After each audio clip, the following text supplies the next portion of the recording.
what up? Kumusta kayong lahat? Ngayong araw na to ay magluluto tayo ng maha blanca. Lalagyan natin ng twist kaya simulan na natin to. Tara, let's go! Ito naman yung mga sangkap na gagamitin ko. Yan, meron tayong ube na kondensada. At kahit anong brand po, pwede. Tapos meron din tayong Eden cheese, Alaska Ebap, mais na buo. At pwede rin kayong gumamit ng mais na durog dyan. Gagamit din tayo dito ng 5 kutsarang asukal na pula. At gagamit din tayo dito ng 2 kokomama na gata. Siyempre, ang di pwedeng mawala, ang cornstarch. Yan. Bali 400 grams po to. At ang una kong gagawin ay kumuha lang ako ng malinis na bowl at isasaling ko lang tong cornstarch at ilalagay ko na tong lahat na 400 grams. At next ko naman na ilalagay itong Alaska Ebap. Bali uubusin ko na tong isang lata na to. Pagkatapos ko nga itong masalin ay halu-haluin ko lang to. Pwede rin kayong maglagay ng isang basong tubig dito para mabilis matunaw yung nilagay nating cornstarch.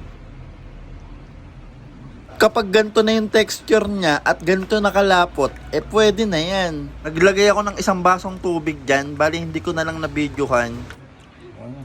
After nga nun nagpainit lang ako ng kawali dito tapos ilalagay ko na tong 2 kokomama. At dapat po nasa mahinang apoy lang. Nag-add din po ako ng 2 basong tubig dyan, hindi ko lang na-videohan. Next ko naman na ilalagay itong asukal na pula, bali 5 kutsarang asukal po ito. Hindi rin kayo gumamit dito na asukal na puti. Susunod ko naman na ilalagay itong condensed na ube. Bali ito yung kakaiba sa ginagawa nating maha. Di nga ito yung nakasanayan natin na ilagay pero promise masarap to. Dahil nailagay na nga natin yung condensed na ube, may mekos-mekos lang natin yan, insan.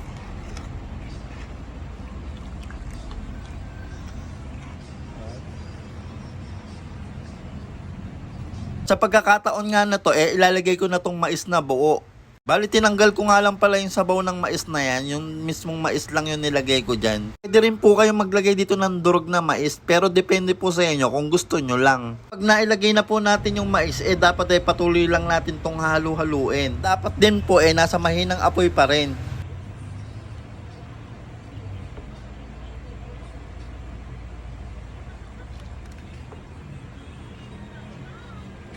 Tatakpan ko lang din to at pakukuluan ko lang din siya ng 5 minutes. Habang waiting nga ako sa pagpapakulo, nilalaro ko muna tong anak ko.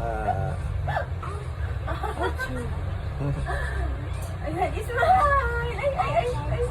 Marunong na mag-pag-keep ang way.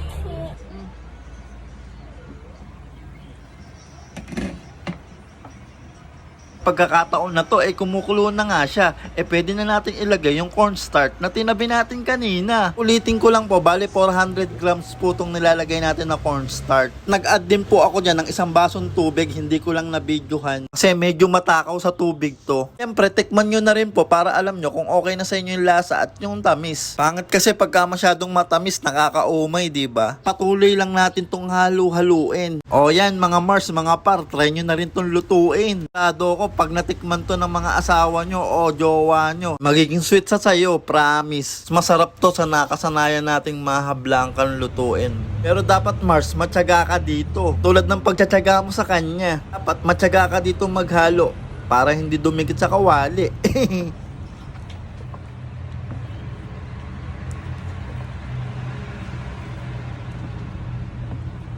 Yan, bumibigat na siyang haluin at malapit na tong maluto at tuloy-tuloy lang natin siyang hahaluin hanggang sa maluto. So yun, try nyo na rin tong lutuin sa gantong process ng pagluluto ng maha blanca para maiba naman at mas masarap to sa inaasahan mo. Perfect din tong lutuin kapag may okasyon sa inyo o kaya pang negosyo. Kung nakaabot ka sa part ng video na to, paki-like and share naman po. Malaman din nila ang gantong process ng pagluluto. Paki-comment na rin po kung tiga saan kayo para alam ko kung saan nakakaabot ang video na to. Salamat! Kapag ganito na yung texture niya guys at mahirap na siyang haluin, goods na yan. So ayun, finally luto na ang ube maha blanca natin. Grabe, tingnan nyo naman guys, itsura pa lang niya, nakakatakam na. Sigurado ako marami makakain ko dito. Okay, isalin na natin siya at kumuha lang ako ng malinis na lalagyan.